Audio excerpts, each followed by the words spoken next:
Haleluya. Shalom, selamat sore. Selamat kita berjumpa dalam kasih Tuhan Yesus Kristus. Pada kesempatan sore hari ini, saya percaya kita semua ada karena anugerah Tuhan. Kita semua ada karena kasih setia Tuhan yang luar biasa yang Tuhan berikan dalam kehidupan kita. Pada kesempatan ini, saya percaya kalau ada ini kemurahan Tuhan luar biasa. Bulan September 2020 ini semua karena anugerah Tuhan. Pada kesempatan sore hari ini, firman Tuhan datang kepada kita pada kesempatan sore hari ini di dalam kebenaran firman. Seperti video yang kemarin saya berikan tema tentang kebenaran, ya, fakta harus tunduk kepada kebenaran. Ini adalah fakta harus tunduk kepada kebenaran. Ini adalah bagian yang berikutnya, ya, bagian yang berikutnya, fakta tunduk kepada kebenaran. Ini bagian yang keempat. Nah, firman Tuhan datang kepada saudara saya pada kesempatan sore hari ini, fakta harus tunduk kepada kebenaran di bagian yang keempat. Nah, di sini di dalam Daniel pasal yang ketiga, Raja Nebukadnezar membuat sebuah patung emas yang tingginya 60 hasta dan lebarnya 6 hasta yang didirikan di dataran Dura wilayah Babel, ya. Lalu Raja Nebukadnezar menyuruh orang mengumpulkan para wakil raja, para penguasa, para bupati, para hakim, para ahli hukum dan semua kepala daerah untuk menghadiri pentebisan patung yang telah didirikan itu. Lalu berkumpullah para wakil raja, para penguasa, para bupati, para penasihat negara, para bendahara, para hakim, para ahli hukum dan semua kepala daerah untuk menghadiri pentebisan patung yang telah didirikan Raja Nebukadnezar. Nah, dalam ayat yang keempat, dan bersuruhlah seorang bentara dengan suara nyaring, beginilah dikatakan kepadamu, hai orang-orang dari segala bangsa, suku dan bahasa, hai kamu yang mendengar bunyi sangkakala, seruling, kecapi, gambus, serdam dan berbagai jenis bunyi-bunyian, maka haruslah kamu sujud menyembah patung yang telah didirikan oleh Nebukadnezar itu. Siapa yang tidak sujud menyembah akan dicampakkan seketika itu juga ke dalam perapian yang menyala-nyala. Sebab itu demi segala bangsa mendengar bunyi sangkakala, seruling, kecapi, rebab, gambus dan berbagai jenis bunyi-bunyian, maka sujudlah orang-orang dari segala bangsa, suku, bahasa dan bahasa menyembah patung emas yang telah didirikan oleh Nebukadnezar itu. Nah, di dalam ayat yang ke-10 dari Daniel pasal 3 ayat 10 di sini, Tuanku Raja telah mengeluarkan titah bahwa setiap orang yang mendengarkan bunyi sangkakala, seruling, kecapi, rebab, gambus, serdam dan berbagai jenis bunyi-bunyian harus menyembah kepada patung emas itu, dan bahwa setiap yang tidak menyembah akan dicampakkan ke dalam perapian yang menyala-nyala.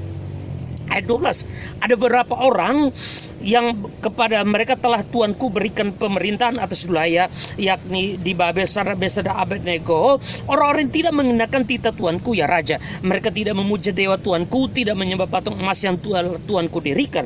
Sesudah itu Nebukadnezar di dalam ayat yang ke 17, jika Allah yang kami puja sanggup melepaskan kami, maka ia akan melepaskan kami dari perapian yang menyala-nyala itu, dari dalam tanganmu, ya Raja. Tetapi seandainya tidak, seandainya tidak, hendaklah Tuanku mengatur, ya Raja, bahwa kami tidak akan memuja dewa Tuanku dan tidak akan menyembah patung emas yang Tuanku dirikan itu. Nah, saudara kekasih, ketika Raja Nebukadnezar membuat sebuah patung, ya patung itu adalah tingginya itu 60 hasta dan lebarnya 6 hasta, didirikan di dataran Dura wilayah Babel. Pada saat itu Babel ada menjadi penguasa. Babel adalah negara kerajaan yang mengendalikan muka bumi pada saat itu. Nah, di sini firman Tuhan datang kepada saudara dan saya pada kesempatan ini, pada saat semua orang dikumpulkan, pada saat patung hari pentabisan patung itu, semua orang dari berbagai macam kerajaan di bumi, di dalam kendali daripada kerajaan Babel, semua datang berkumpul. Dan pada saat sedang rebab gambus dan bunyi berbagai macam kecapi dibunyikan, semua orang yang hadir daripada pemimpin-pemimpin negara, kepala-kepala daerah, raja-raja yang ada di seluruh bumi yang diundang datang itu, semua sujud menyembah, tidak terkecuali siapapun dia. Nah, namun kenyataannya kita melihat setelah dibunyikan itu, ternyata Sadrak, Mesak dan Abednego tidak menyembah dewa yang didirikan itu, tidak menyembah patung yang didirikan itu, sehingga mereka diadukan kepada Nebukadnezar, dan Nebukadnezar memanggil Sadrak, Mesak dan Abednego, kenapa kamu tidak menyembah dewa yang aku dirikan itu? Kenapa? Karena ya semua orang menuduh, mengatakan bahwa memang kamu tidak menyembah. Kenapa kamu tidak menyembah itu? Firman Tuhan katakan, jawab daripada Sadrak, Mesak, Abednego kepada Nebukadnezar, tetapi seandainya tidak, hendaklah Tuanku mengikuti raja, bahwa kami tidak akan memuja dewa Tuanku dan tidak akan menyembah patung emas yang Tuanku dirikan.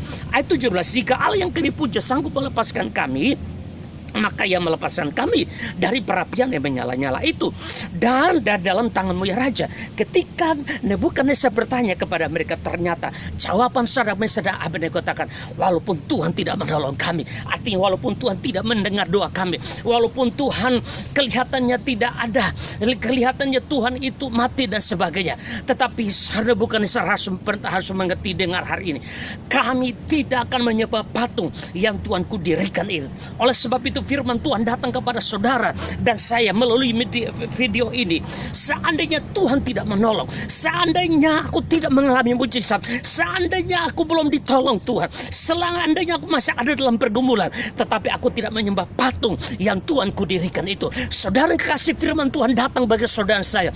Mari kita jangan izinkan tantangan persoalan hidup yang membuat engkau tidak menyembah Tuhan. Jangan izinkan persoalan pergumulan hidup membuat engkau tidak sungguh-sungguh dengan Tuhan. Justru dalam kondisi COVID-19 dan pandemi hari-hari ini, mari kita tetap menyembah Tuhan. Mari kita sujud di hadapan Tuhan. Sebab saya percaya di dalam Yesus ada mujizat.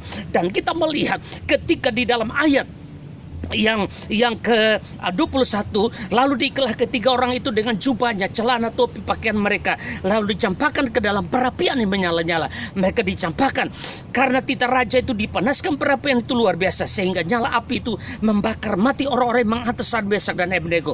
Saudara, ketika dibuang ke dalam dapur api, kita melihat ya sebelumnya itu dapur api itu dinyalakannya 7 kali lipat, sehingga orang-orang yang membuang Sadrak, Mesak, Abednego ke dalam perapian itu, mereka ternyata saudara, mereka dimakan api. Namun kita melihat ayat 25 dari Daniel pasal 3:25, katanya, tetapi ada 4 orang kulihat berjalan dengan bebas di tengah-tengah api itu. Mereka tidak terluka dan keempatnya rupa seperti anak dewa.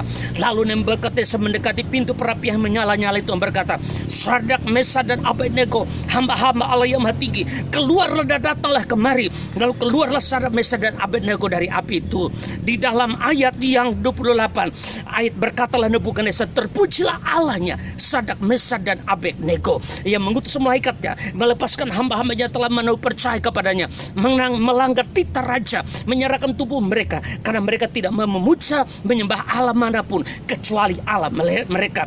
Saudara, sebab itu aku mengeluarkan perintah bahwa setiap orang dari bangsa, suku, bangsa atau bahasa manapun yang mengucapkan penghinaan terhadap Allahnya Sadrak, Mesak, Abednego akan dipenggal-penggal dan rumahnya dirobohkan menjadi timbunan puing, karena tidak ada Allah yang dapat melepasnya secara demikian.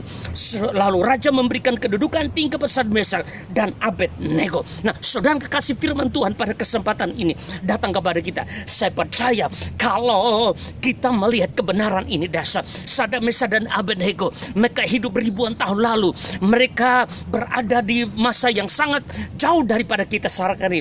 Namun kita melihat bahwa iman mereka dasar, penyerahan mereka kepada Tuhan dasar. Mereka tidak memuja patung yang Tuhan Raja dirikan itu. Namun mereka tetap berharap, percaya kepada Tuhan.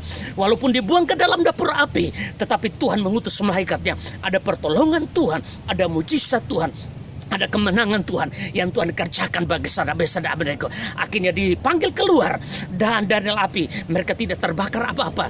Dan Nebukadnezar memberikan kedudukan tinggi kepada Sadrak, Mesak dan Abednego. Saudara, di dalam COVID-19 dan pandemi hari-hari ini, jangan kita menyerah, jangan kita putus asa, jangan kita kecewa, jangan kita hari-hari ini mengundurkan diri dari Tuhan. Kenapa? Karena saya percaya di dalam Yesus ada mujizat, di dalam Yesus ada kemenangan, di dalam Yesus ada pertolongan. Sadrak, Mesak, dan Abednego melanggar titah raja yang menyuruh menyembah patung yang bukan Allah yang hidup, yang punya telinga tapi tidak mendengar, tetapi mereka tetap menyembah kepada Tuhan Yesus Kristus yang hidup, yang selalu menolong mereka. Dan justru di dalam kondisi yang tidak mungkin, faktanya mereka harus terbakar dengan api. Faktanya mereka harus mati dalam api itu, karena orang-orang yang membuang Nebukadnezar dan membuang Sadrak, Mesak, Abednego ke dalam dapur itu aja mati, saudara. Faktanya mereka harus mati, namun kebenaran mengatakan mereka hidup karena Tuhan Yesus ada beserta dengan mereka. Shalom, Tuhan Yesus berkati. Haleluya, amin.